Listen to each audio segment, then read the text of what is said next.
Ginoo manaa kaninyo. Manaa usab kanin. Pagbasa gikan sa Santos nga Ebanghelyo sumala ni Lucas. Himayaon ikaw, o Ginoo. May mga Pariseo nga nangutana kang Hesus kung kanusa maghari ang Dios. Mitubag siya, ang paghari sa Dios dili butang nga inyong makita. Walay makaingon ani ara o ato ara. Kay ang paghari sa Dios anaa sa sulod ninyo. Unya miingon siya sa mga tinun-an, moabot ang panahon nga mangandoy kamo pagtan-aw sa usa sa mga adlaw sa anak sa tao, apan dili gayud kamo makakita niini. Adunay daghan nga moingon tua didto o di adire. Apan ayaw kamo pag-adto aron pagsusi niini. Ingon nga ang kilat mukilab tadlas sa kalagitan gikan sa usa ka bahin niini ngadto sa pikas bahin, mauusab unya ang pag-abot sa anak sa tao. Apan una sa tanan kinahanglan mag-antos siya pag-ayo ug unya isalikway siya sa mga tao nga nagpuyo niining panahona karon. Ang Ebanghelyo sa Ginoo. Dayon ikaw, O Kristo.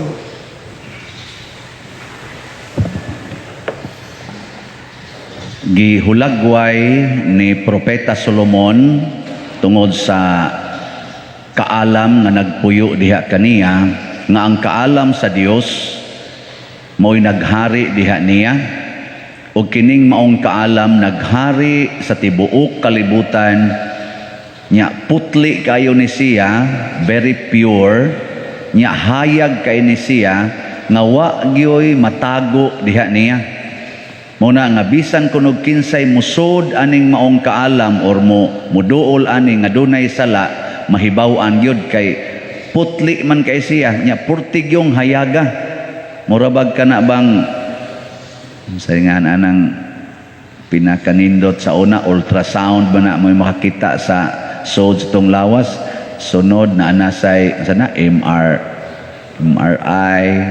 nag-anam na gid siya bag ka high-tech hangtod na nagi mudaginot og tan-aw ngadtos kinagamyang bahin sa atong heart sa una sana ECG EKG kanang para sa heart ba ana karon ana say sana to the echo o ana nag-anam gisiyag ka ana bang murabag sophisticated ba mas grabe pagid ana kuno ang kaalam nya ang kaalam maoy nagbuot sa tanan makabuhat siya sa tanan ug ang tanan nabuhat tungod kaniya wa siya'y kinutuban matud pa ni Solomon.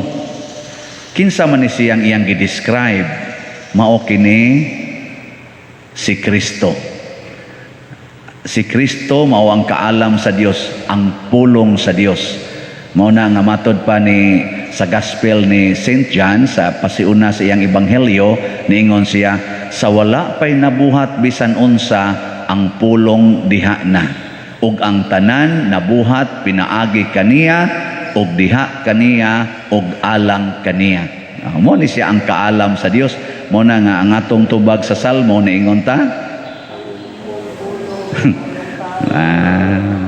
Mamutubag atay. Ang imong pulong malungtaron sa kahangturan Ginoo. Igo kayo sa description. So ang pulong des Ginoo mao din na siya ang kaalam sa Ginoo. Nakaron si Kristo sa Ebanghelyo niingon mubalik ko sige man siya sulti nga mubalik ko aron maghari ang Ginoo sa kalibutan or ang gingharian sa Dios ani anas kalibutan nya niingon dayon ang mga magtutudlo sa balaod nga kanusa man gina maghari gyud ba ingos Kristo dili man ni parihas mga buta nga makita. Pareha ba ning atong simbahan ba nga ingon asa man ang San Vicente Ferrer Paris Liloan nga atong gitabangan og sana palit og slot aron nga makahimos iya mga proyekto. Ang namalit og slots gikan sa gawas nasod, gikan sa laing lugar, mutan-aw sa mapa, asa maning San Vicente Ferrer, mo na muanhi din sila dinhi, nga asa man is Padersiano nga pislat og ilong pero may kay mamaligyag slot. Ana, mao na ngita sila gabot diri.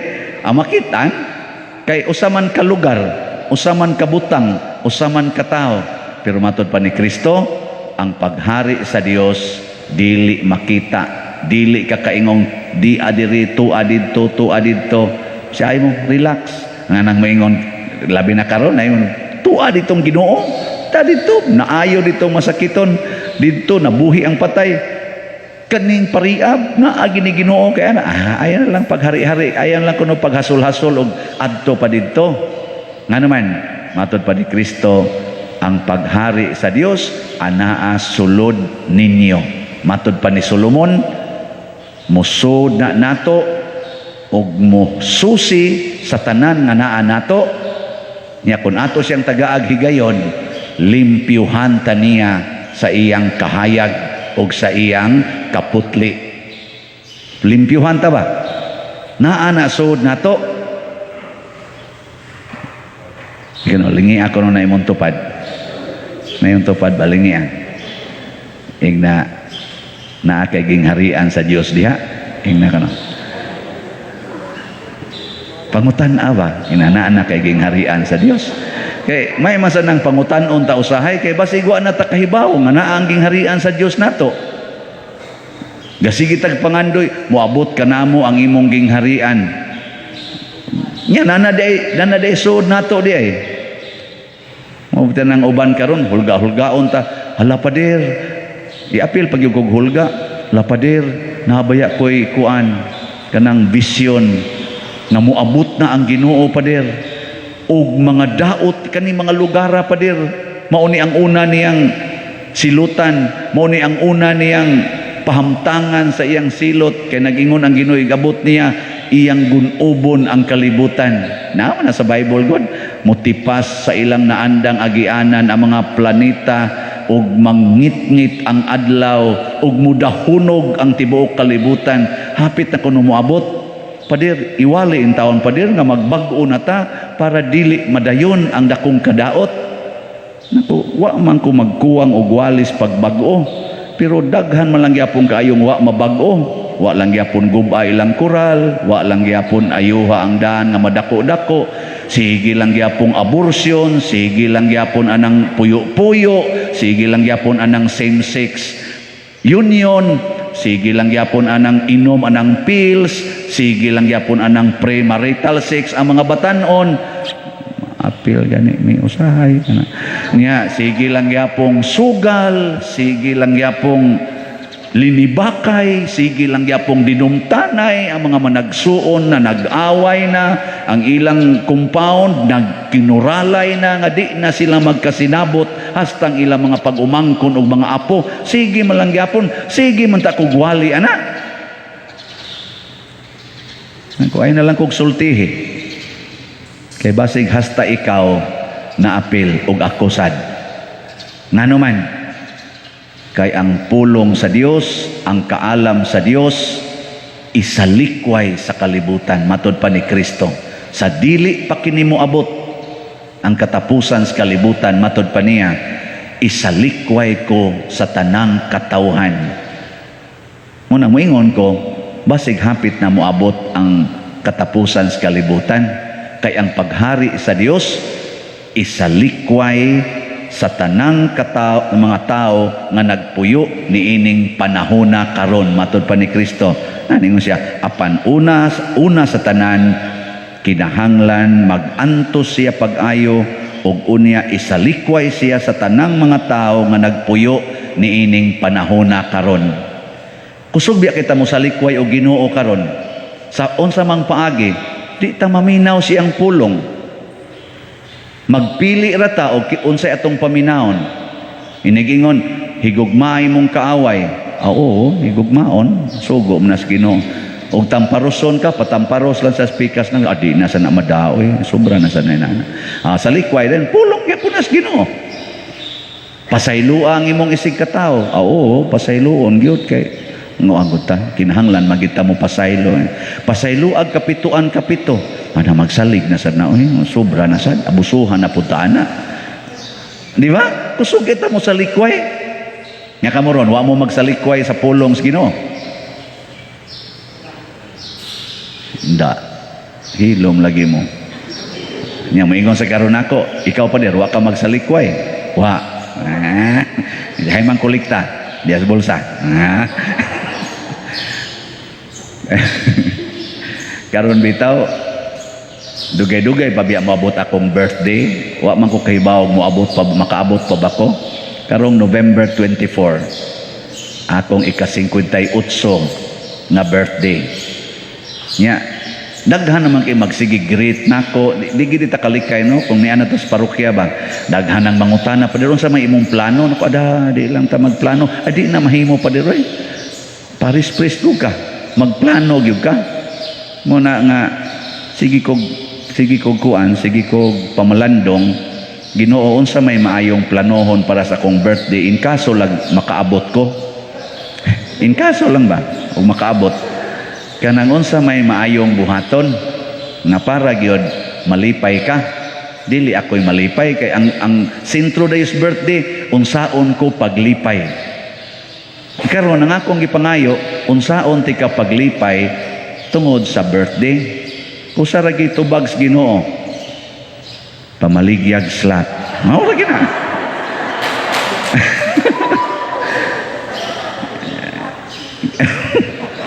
Ambot lang mo to ba mo mo na inasa kung kasing-kasing. Siya ang inyo ra bang bayronon nga yuta mga 12 million. So kinahanglan kag 12,000 slots. Unya ron og kining mga tag-iya aning yuta muhangyo nimo nga kinahanglan karong buwanas Nobyembre bayari nami og di ka mo bayad namo karong Nobyembre aning buwan sa Nobyembre di nami mudayon og baligya as yuta. Unsa may imong tukuran anang imong plano nga mga buildings nga paras kunuhay sa simbahan.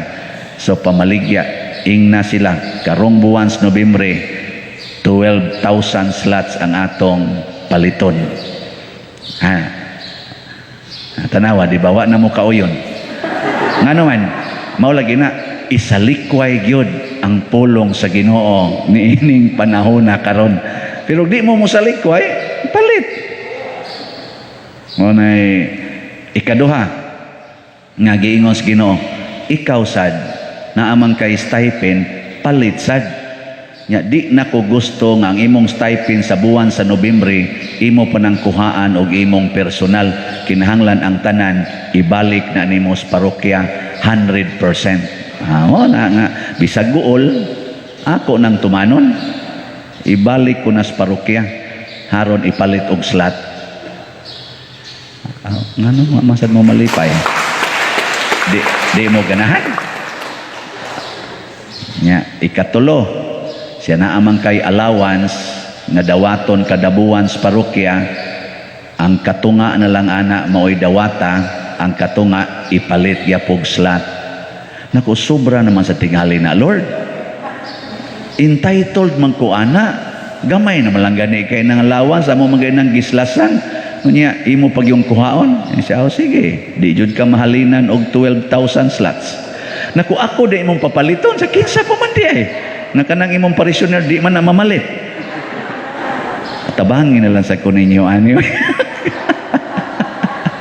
Kining tulo, nga ikaupat dayon, siya ayaw pagplano og imong birthday. Pasagdain na lang ng imong mga parishioners og naa sila ihatag nimo nga pagkaon or unsa diha party-party. Siguruan ang imong mga kabus nga mga parokyano makakaon anang panahon sa imong birthday. Na mangita kog paagi nga makapanghatag sa taog bugas nadto gihapon sa atong mga kabus nga mga parokyano. Wa gyud giingon nga para sa akong kaugalingon. Luoy kay taon. Pero mao day nay kalipay nga tinud-anay nga ihatag sa Ginoo nako. So sugdan din anako karon. palit din kog slot. Oo na, gabi palit din kog napo ka slots. Kapalit ako, napo ka slot. Punanin ako sunod semana, daghan-daghano na nako. Kamo, mupalit sad mo, kita tas langit. Ngano man Lord, imo man kong papalit og slot, insa makapalangit man ka ng slot, sige ra ba kagwali makapalangit? Unya rog di nati ka paabuton sa imong birthday. Di nati ka paabuton, kuwaon nati ka sunod adlaw. Sige ra ba kag biyahe-biyahe ug mabangga na imong gisakyan. Maliwat kang bisyap chupilo ka momot. Bakpatay ka. May na lang nga inig abot nimo didto na ako'y matan-aw nga nipalit day kag slot. Kuyog sad mo atong ubang nangamatay karon nga nipalit na sag slot. Ana, kuyaw day kining slot oy makaplangit day ni. Nalipay ra pud ko. Nako bitaw no.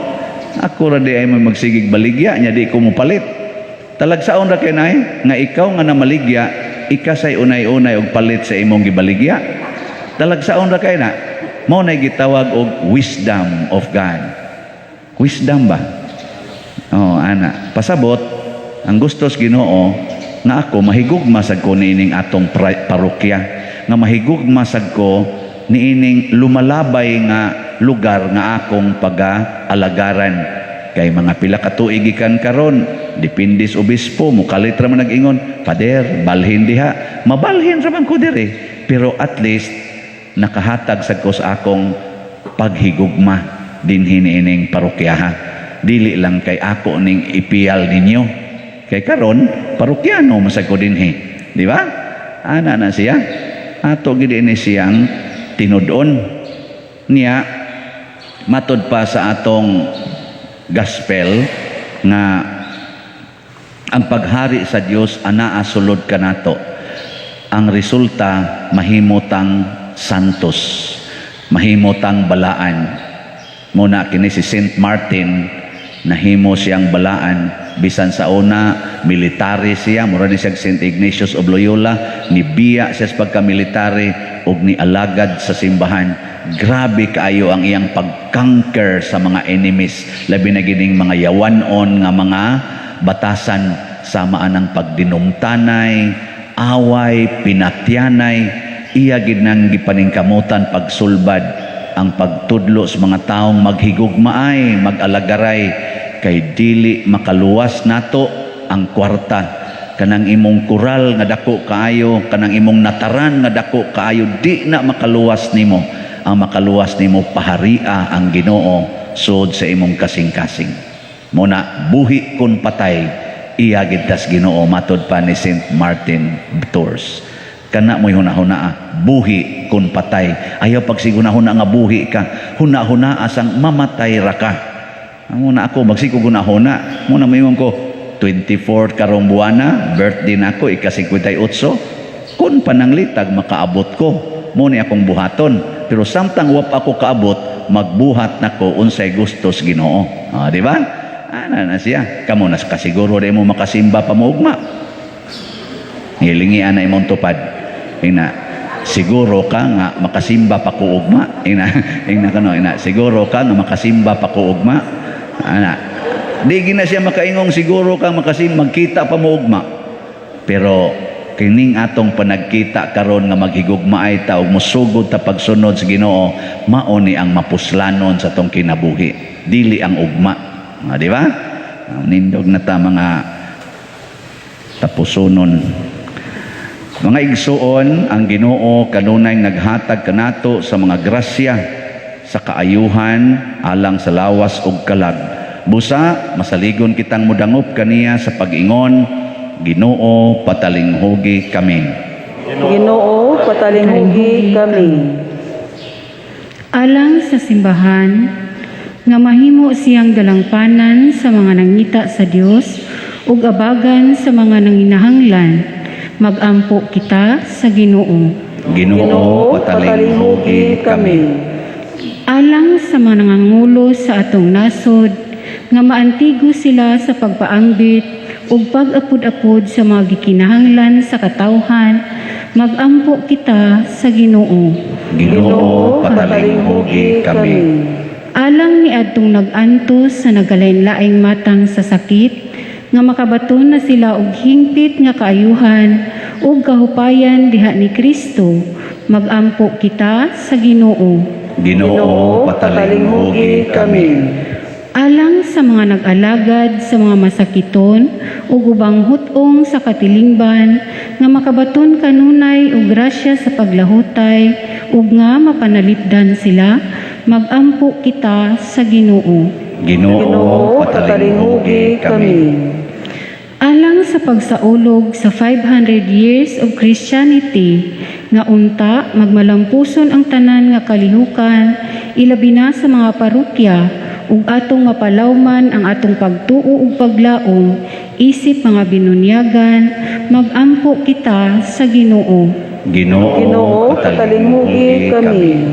Alang sa sulugoon sa Dios, Teofilo Kamumot, Obispo, nga mabayaw na sa kadungganan sa altar, magampo kita sa Ginoo.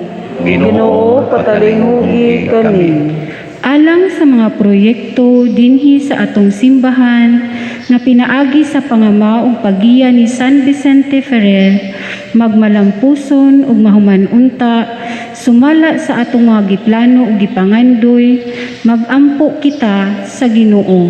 Ginoo, patalinghugi kami. Alang sa tanan nga mga benefactors ug donors sa atong simbahan, nga mihatag og finansyal ug lain-laing hinabang, ug alang sa mga nagtrabaho dinhi sa atong mga proyekto, nga hatagan unta sila sa Ginoo ug daghan pang mga grasya sa ilang kinabuhi, malikay sila sa mga kadautan, ug mulampos unta ang tanan nilang mga paningkamot, magampo kita sa Ginoo. Ginoo, patalinghugi kami. Alang sa mga nangamatay, nga mahatipon na sila sa mga santos didto sa langit, magampo kita sa Ginoo. Ginoo, patalinghugi kami. Langitong Amahan, manggihatagon nga Dios ug Amahan, hatagi kami sa mga grasya nga among gipangamuyo diha kanimo, pinaagi ni Kristo nga among Ginoo. Amen.